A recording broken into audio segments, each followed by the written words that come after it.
जी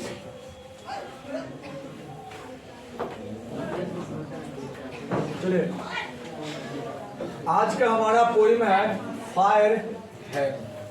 fire है, fire मतलब आग या अग्नि भी कह सकते हैं, और हेम मतलब होता है स्तुति। इसी को हम लोग भजन भी कह सकते हैं, स्तुति या भजन। तो यहाँ पर जो हमारा कविता है, इसमें स्पष्ट होता है कि इस कविता में आग की क्या है, स्तुति। स्तुति किसको कहेंगे? जिसमें आग के बारे में हम प्रशंसा करेंगे। आग क्या चीज होता है, आग से हमें क्या लाभ है, क्या नुकसान है, ये भी प्रशंसा हो सकता है, ये भी स्तुति हो सकता है। या आग की अगर हम स्तुति कर रहे हैं तो आग मेरे आराध्य होंगे, हो सकता है उनके सामने मुझसे कुछ गलती हो गया होगा, या हो सकता है उनसे कुछ गलती हो रही होगी। उन्हीं चीजों को लेकर कवि ने एक बेहतरीन कविता को लिखा है, जिनका नाम है फायर। अब थोड़ा सा कविता को लिखने वाले कवि के बारे में जान लेते हैं। तो पोइट है KKN दारूवाला। बहुत सुंदर नाम है, दारूवाला। ये टाइटल है, वास्तव में ये दारूवाला नहीं है, ये टाइटल है। देखिए, थोड़े जन्म के बारे में बात कर लें तो इनका जन्म 1937 में लाहौर में हुआ था। कहाँ हुआ था? लाहौर। 1937 लाहौर। और ये लाहौर कहाँ पड़ता है? पाकिस्तान। ठीक है, नाम से ही पता चल रहा है कि ये राइटर हमारे भारत के लग रहे। जी हाँ, ये भारत के ही राइटर है और ये इंग्लिश के राइटर है। तो इसका मतलब ये है इंडो एंग्लो पोइट। इससे पहले भी मैंने आपको इंडो एंग्लो पोइट के बारे में बताया था, और वो था कमला दास। और ये हमारे सामने दूसरा पोइट है जो इंडो एंग्लो पोइट के रूप में है। ऑब्जेक्टिव में इससे प्रश्न आते हैं कि which is the Indo Anglo poet. इसमें से एक नाम इनका भी रहेगा, 3 अन्य नाम रहेगा, ब्रिटिश पोइट रह सकते हैं, अमेरिकन। तो आपको थोड़ा सा याद रहना चाहिए कि कमला दास और KKN दारूवाला जो है ये हमारे भारत के पोइट। चलिए थोड़ा सा और जानते हैं इनके बारे में। He was an IPS officer. Was ना कहें, इज कहेंगे। क्यों कहेंगे इज? क्योंकि इनके डेथ के बारे में कोई जिक्र नहीं है। तो ये क्या है? IPS officer. ठीक है, तो IPS ऑफिसर आप जान ही रहे हैं, एक महत्वपूर्ण पद होता है जो भारत की सर्वोच्च परीक्षा UPSC द्वारा निकाला जाता है। इसी के अंतर्गत IAS और IPS के 2 महत्वपूर्ण पद होते हैं। उसी में से हमारे कवि भी थे। इससे स्पष्ट होता है कि हमारे कवि छोटे मोटे विद्वान नहीं, बहुत बड़े विद्वान। और थोड़ा कवि के बारे में जान लेते हैं। कवि की विद्वता इतनी अधिक थी, इन्हें कई अवार्डों से भी नवाजा गया है। सबसे पहला अवार्ड साहित्य अकादमी पुरस्कार कब कवि को मिला है? 1984। प्रत्येक साहित्यकार का एक सपना होता है कि मुझे अपने देश का साहित्य अकादमी अवार्ड मिले, और कवि को भी यहाँ ये अवार्ड मिल चुका है, मतलब ये भी एक प्रसिद्ध कवि है। अगला पद्मश्री 2014 में, पद्मश्री अवार्ड से इन्हें 2014 में नवाजा गया है। और ये किस टाइप का अवार्ड होता है? तो 4th हाईएस्ट सिविलियन अवार्ड, देश का 4था सिविलियन अवार्ड है। आपका प्रथम अवार्ड आप सभी जानते हैं, भारत रत्न है। क्लियर है यहाँ तक? ठीक। और थोड़ा सा कवि के बारे में जान लेते हैं। कवि जो है धर्म से जोड़ेस्ट्रियन होते हैं। जोरोस्ट्रियन मतलब पारसी।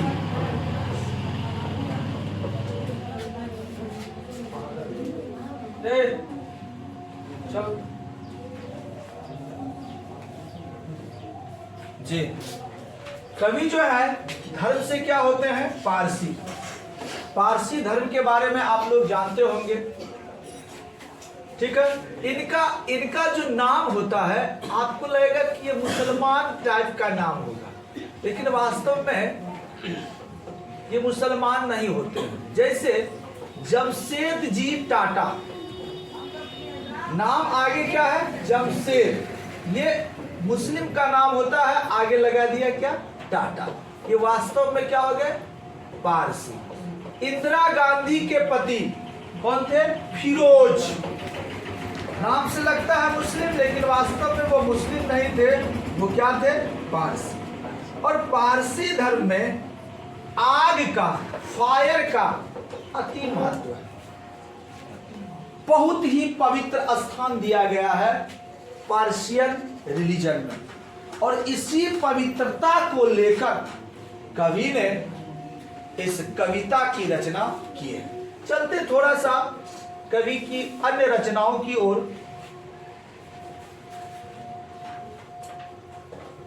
तो कवि द्वारा 3 प्रमुख पुस्तकें लिखी गई है। सबसे पहला पुस्तक है अंडर ओरियन, जो 1970 में पब्लिश हुई। दूसरा है एप्रिशियन इन अप्रैल, 1971 में यह पुस्तक पब्लिश हुई। और तीसरा है क्रॉसिंग रिवर, जो 1976 में पब्लिश हुई। ये कवि के 3 महत्वपूर्ण कृतियां थी। चलिए थोड़ा सा कविता के बारे में जान लेते हैं कि आखिर कविता का थीम क्या है, कविता कहना क्या चाह रहे हैं। बहुत कुछ आपको चित्र के माध्यम से भी प्रतीत हो रहा होगा कि कविता में है क्या। चूंकि ये पार्शियन धर्म के हैं, तो इसे धर्म में आग की बहुत अधिक क्या है? महत्ता। आग को ये पवित्र मानते हैं, और आग में कोई भी ऐसी चीजें नहीं जलाना चाहते हैं जो आग को दूषित करे।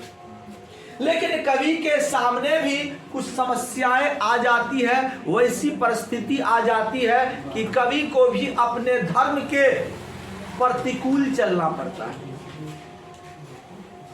उसी धर्म के प्रतिकूल के अनुरूप जो घटनाएं घटती है, कवि अपने पीछे अतीत को वर्तमान में जो घट रहा है उन्हीं को कविता में बयां किए।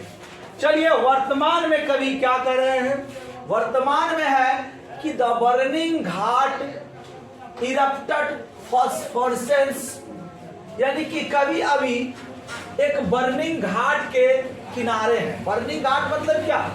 घाट क्या जल रहा है? नहीं, घाट के किनारे मुर्दा को जब जलाया जाता है तो देखेंगे बहुत सारे चिताएं जल रही होती है, और रात में जब देखिएगा तो लगेगा कि वहां पर ऐसा लग रहा घाट ही जल रहा है। तो कवि यहाँ पर उसी घाट के बारे में जिक्र कर रहे, देख रहे एक घाट है, यहाँ पर बहुत सारी चिताएं जल रही है, और बगल में क्या है? नदी है, कुछ लोग खड़े भी हैं, इसी बीच में हमारे कवि भी होंगे। तो कहते हैं कि the burning ghat erupted phosphorescence. The burning ghat, जो घाट है वो जल रहा है, इरप्टेड लहक रहा है, फॉस्फोरेसेंस। फॉस्फोरेसेंस मतलब आग की प्यालीपन। जो आग है वो आग तो इससे जल रहा, और इसमें जो लहके उठ रही है, धधक रही है, जिसमें जो पीलापन प्रकाश चारों तरफ बिखेरता है, इन्हीं को हम क्या कहेंगे? फॉस्फोरेसेंस। जलना ये भी है और जलना ये भी है, लेकिन ये जो लहक चारों तरफ आपको दिखाई दे रहे हैं, इसी को कवि कहते क्या? फॉस्फोरस। मानव के शरीर में, मानव के शरीर के हड्डियों में जो फॉस्फोरस होता है वो भी अचानक जो जलता है, इसी तरह के धधक के साथ। आगे बढ़ते हैं। कवि कहते हैं and wandering ghost light frightened passers by. कहता ऐसा लग रहे हैं कि वॉन्डरिंग घोस्ट, घोस्ट मतलब भूत, वॉन्डरिंग मतलब इधर उधर घूम रहे हैं। जो घोस्ट है वो इधर उधर घूम रहे हैं। लाइट से फ्राइटेंड पासर्स बाय, ये जो लाइट है, जो चिताओं से लाइट निकल रही है, प्रकाश निकल रही है, ये फ्राइटेंड मतलब डरा रही है। किनको डरा रही है? पासर्स, वहां से गुजरने वाले यात्रियों, वहां से गुजरने वाले यात्रियों को ये लाइट डरावना महसूस हो रहा। लाइट थोड़ी ऐसे आके कहेगा तुम डरो, मतलब इस तरह का लाइट को हमको देखने के बाद ऐसा लगता है कि वो हमें क्या कर रही है? डरा रही। इस प्रकार का लाइट। ऐसे भी आपको रात में शमशान घाट जाने के लिए कहा जा, कहेगा मुर्दा जल रहा है, आप ऐसे भी डर जाइएगा। आगे बढ़ते हैं। As moonlight sculled among the bones, कवि जिस दिन उस घाट पर खड़े रहते हैं उस दिन वो ये देखते हैं कि वो रात जो है चांदनी रात होती है, मून लाइट, और उसका जो प्रकाश है वो प्रकाश स्कल्ड, स्कल्ड मतलब होता है छितरना, बिखरना, एमॉन्ग द बोन्स, जो हड्डियां होती है उन हड्डियों पर उस चांद की प्रकाश जब पड़ते हैं तो वो यहां से चमकता है और यह दृश्य और भी डरावना लगता है। देखिए इस तरह का खोपड़ी अगर धरल है और इस पर चांद का रोशनी अगर पड़ रहे, ओहो, what is this? This is real ghost. तो डर निश्चित तौर पर लगता है। महिलाओं को छोड़ दिया जाए तो मत पूछिए। आगे आइए। On strolling at down past river bank and ghat, ये जो चमक, ये जो हड्डियां हैं केवल एक जगह नहीं है। कभी कहते ऑन स्ट्रॉलिंग, जो लुढ़का हुआ है घाट के किनारे, घाट है ना, घाट के किनारे बहुत सारा हड्डी, मानव का कंकाल, खोपड़ी वगैरह वगैरह यहाँ पर जो है ऐसे लुढ़का हुआ, और इस पे जो चांदनी प्रकाश, चांद का जो प्रकाश पड़ता है ये बिखरता है। एक तो इधर आग डरा रहा है, इधर से मानव का खोपड़ी भी डरा रहा है। ठीक है। Down past river bank and ghat, नदी के किनारे घाट पर लुढ़कता हुआ ये जो मानव का कंकाल है, चांदनी रोशनी में और भी भयावह लग रहा है। आगे ये क्या कहता है, क्या करे हमारे कवि कि वी सॉ,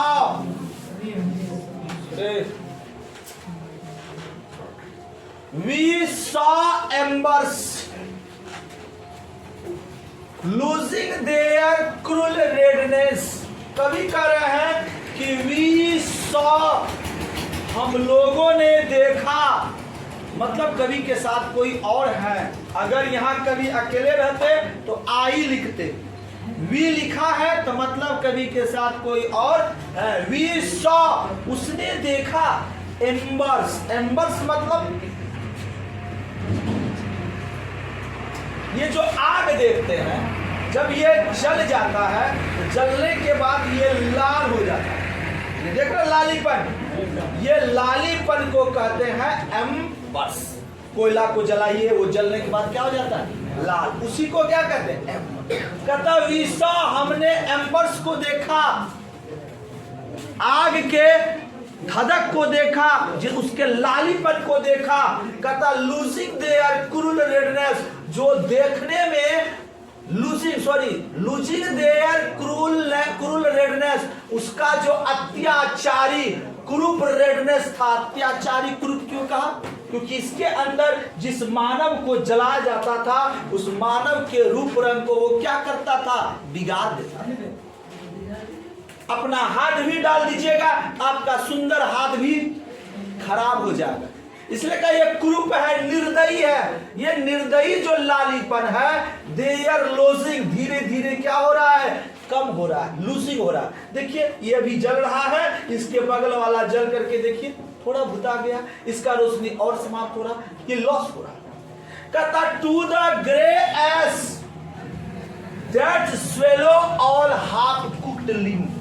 कहता इन्हीं के बगल में जो ये ग्रे रंग का एस है, एस मतलब राख, ग्रे रंग का ये जो ग्रे रंग का एस है राख, वे स्वेलो कर रहे, स्वेलो मतलब ऐसा लग रहा है निकल रहे हैं, ऑल हाफ कुक्ड लिम्ब, और सभी आधे पके हुए लिम्स को, लिम्स मतलब अंगों को, मानव का हाथ भी हो सकता है, उंगली भी हो सकता है, ये इन सभी ये सारी चीजों को देख रहे हैं। कभी कहां है, कभी किनको देख रहे हैं, चिताओं को जलते, चिताओं में जो आग है उस आग के बीच में कौन है, कोई न कोई डेड बॉडी, और उन्हीं में से उसको नजर आ रहा है कि ये एम्बर जो है, एम्बर का जो राख है ऐसा लग रहा है कि चिताओं के अंगों को वो निगल रहा है, कभी को ऐसा प्रतीत हो रहा है। देखिए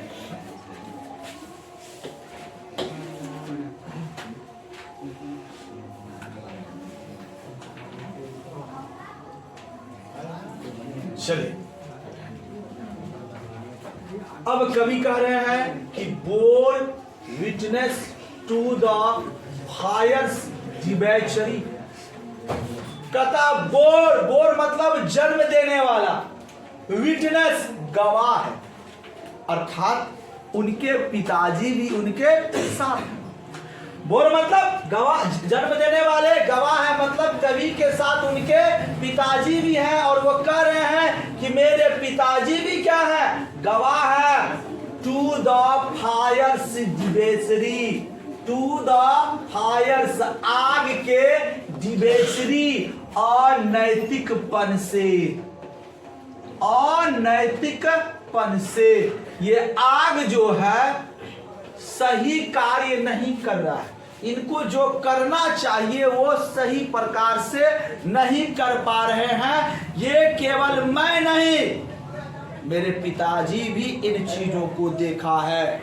हमारी बातों को आप झूठा समझ ले, लेकिन मेरे पिताजी भी तो हैं, उन्होंने देखा है कि आग अपना कार्य सही ढंग से नहीं कर रहे हैं, वो मानव के अंगों के साथ अनैतिक व्यवहार कर रहे हैं। चलिए आगे कहते हैं, माय फादर सेड, मेरे पिताजी ने कहा, you see those half burn finger, तुमने देखा दोज वे सब हाफ बर्न फिंगर, आधे जले हुए उंगलियों को। आग का काम क्या था कि अंगुलियों को, शरीर के प्रत्येक अंग को पूरी तरह से क्या करना, जला देना। लेकिन आग यहां क्या कर रहा है, हल्के हल्के छोटे छोटे उंगलियों को आधा जला करके क्या किया, छोड़ दिया। कहता ये आग का सही कार्य नहीं हुआ, आग को चाहिए कि उसको पूरी तरह से जला दे, उसको तो तड़पा रहा है, उनके साथ अनैतिक व्यवहार कर रहा है। इसीलिए यहां पर कवि कहते हैं कि कवि के पिताजी ने उनसे कहा कि तुमने देखा आधे जले हुए फिंगर्स को, and bone stuffs, bone stuffs हड्डियों के, स्टफ्स मतलब अस्थियों को। आग ने उन्हें बढ़िया तरीका से नहीं जलाया है, मतलब वो मानव के शरीर को तड़पा रहे हैं। किसी मनुष्य को दो प्रकार से मारा जा, आया चाकू भोग दिया, मर गया। अब इस प्रकार से मारिए, एक बार इधर काटिए, एक बार इधर काटिए, एक बार पेट का थोड़ा इधर काट लीजिए, एक बार आंख एगो निकाल लीजिए। मारना ही है, लेकिन उसको क्या करें हम, तड़पा करें। तो बोले बाबू इस प्रकार से जो मारा है जो व्यक्ति, वो बड़ा ही क्या होगा, क्रूर होगा। कोई आया, आदमी आया, पेट में भोग दिया, अब मर गया, ओहो हो एक के चाकू मारा, अच्छा आदमी होगा मारने वाला, लेकिन उतना टुकड़ा जो किया बहुत क्रूर होगा। यहां पर भी आग उनके साथ वही कर रहे हैं, इनको पूरी तरह से नहीं जला रहे हैं, जला देना चाहिए। आगे आइए, The fire at times forgets its dead। कहता इस समय एट टाइम्स, इस समय द फायर, आग जो है, फॉरगेट्स भूल जाते हैं, इट्स डेड, अपने डेड बॉडी को। डेड बॉडी आग के ऊपर जलने के लिए आता है और आग का कार्य है कि उनको जलाए, लेकिन आग भी अपने डेड बॉडी को क्या करते हैं, भूल जाते हैं, जिसके चलते आधा जला हुआ उंगली, आधा जला हुआ हड्डी और अस्थियां इधर उधर बिखरे नजर आते हैं, जो आग के अनैतिक कार्य का परिचय है। आगे कह रहे हैं कि आ जरस्ट्रियन आई, मैं जो हूं एक जरस्ट्रियन, मतलब पारसी। मैं क्या हूं, पारसी, मेरा धर्म है Parsi. My child fingers cleansed into a little knot of pain। ये दृश्य को जैसे ही मैंने देखा, आधा जला हुआ उंगली और आधी जली हुई हड्डी जो बिखरे हुए थे, मेरा जो चाइल्ड छोटा छोटा फिंगर्स था वो क्लींस्ड, मुड़ गया, इनटू अ लिटिल नॉट, थोड़ी सी मुट्ठी बनकर, ऑफ पेन, उस दर्द से। महसूस जब आप कीजिएगा कि हो कितना दर्द हुआ होगा, उस दर्द को, उस दृश्य को देखकर ही आप क्या हो जाते हैं, सहम जाते हैं। कोई मनुष्य मर जाता है, जवान मनुष्य है, एक्सीडेंट में मर गया, आस पड़ोस में लोग रो रहे हैं, लोग बाहर से जैसे गया, उनको भी वो दृश्य देखकर क्या होने लगता है, रोना आने लगता है, आंख से आंसू उनका भी अपने आप गिरने लगता है। यहां तक कि आप कोई दर्दनाक फिल्म देखते हैं, फिल्म में दर्द होता है, हीरो हीरोइन को, आपके आंख से आंसू गिरने लगता है कि सचमुच में आप ही को दुख हो रहा है। ऐसा क्यों होता है? क्योंकि आपने उसके दर्द को फील कर लिया। कभी भी उन अंगुलियों को देखकर, उन जले हुए भागों को देखकर फील कर लिया, उनको लगा ओहो कैसा दर्द हो रहा होगा, और उस दर्द के मारे अपना अंगुली को क्या किया, समेट लिया। आइए, कभी वहां कसम खाते हैं, आई स्वोर, मैंने कसम खाया, टू सेव फायर, आग को बचाने के लिए। कैसे आग को बचाएंगे? उसके ऊपर में तिरपाल डालेंगे, उसको बचाना है किससे? From the sin of forgetfulness, from the sin of, sin मतलब होता है पाप, ऑफ का फॉरगेटफुलनेस भुलक्कड़पन, भुलक्कड़पन के पाप से आग को क्या करेंगे? बचाएंगे। आग को हम याद दिलवाएंगे, आग को स्मरित करवाते रहेंगे कि हमारे अग्नि देवता, आप भटक रहे हैं, आपने इस आग को छोड़ दिया, पूरी तरह से जलाइए। अगर आप छोड़ के चले जाएंगे, ये आपका पाप है। और मैंने कसम खाया, किसने खाया? कभी। देखिए,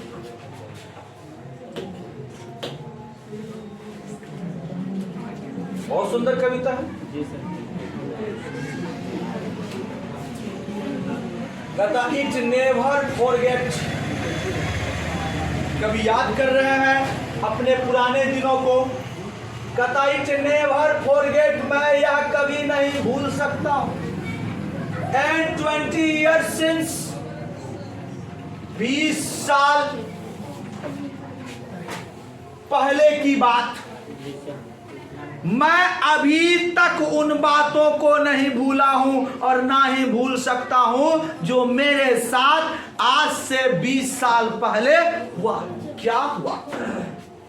कहता है as I consigned my firstborn to the flames, as I consigned, मैंने consigned मतलब समर्पित कर दिया, माई फर्स्ट बॉर्न, अपने पहले जन्मे हुए बच्चे को। कभी का भी संतान हुआ होगा और किसी कारणवश उनकी मृत्यु हो गई होगी और उन्हें उसने आग में क्या किया था?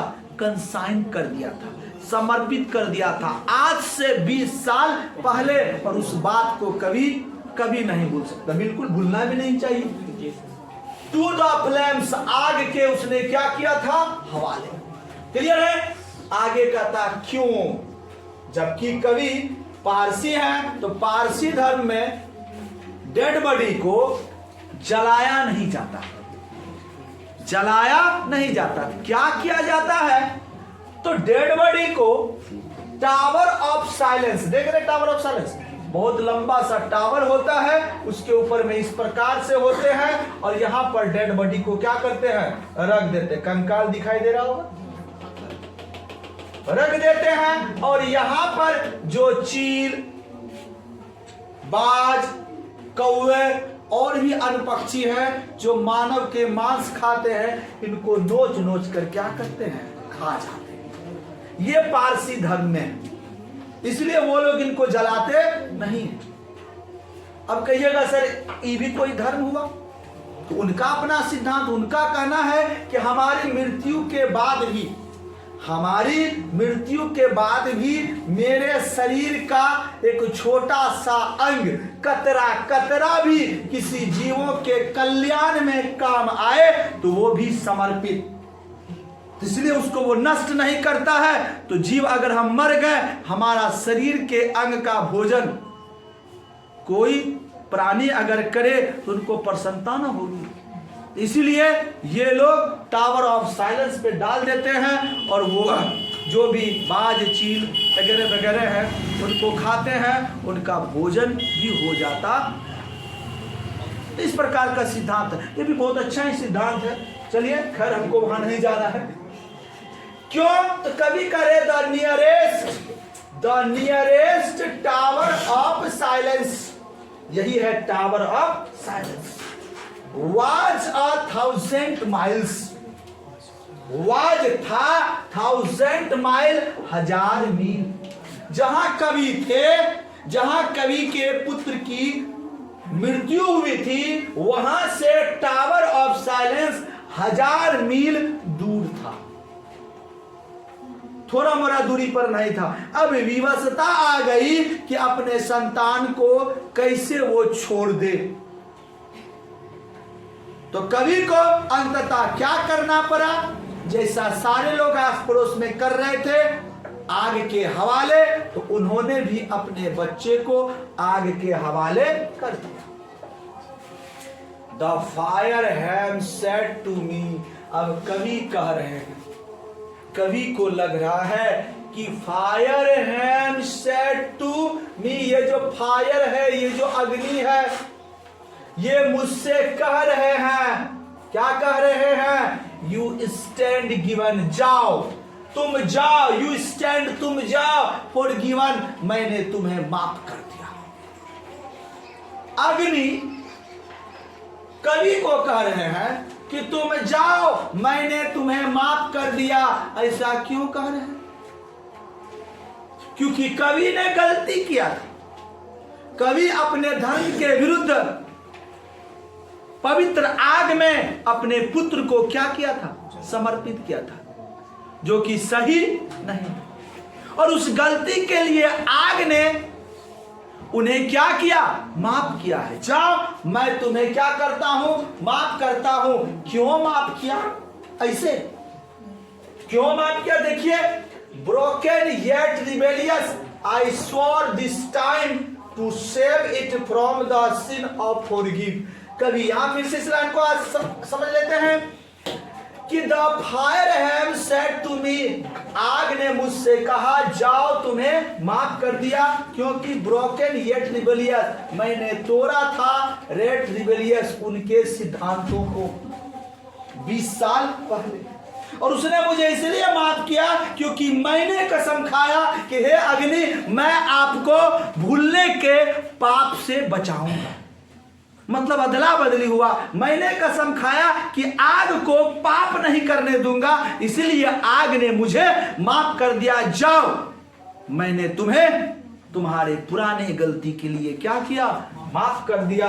आई स्वोर, मैंने कसम खाया, this time to save it from this sin of forgiving, कि आई स्वोर, मैंने कसम खाया इस समय, टू सेव, ये माफ इसलिए हुआ कि from the sin of forgiving, कि मैंने भी आग को पाप करने से बचाने का क्या किया? कसम खाई।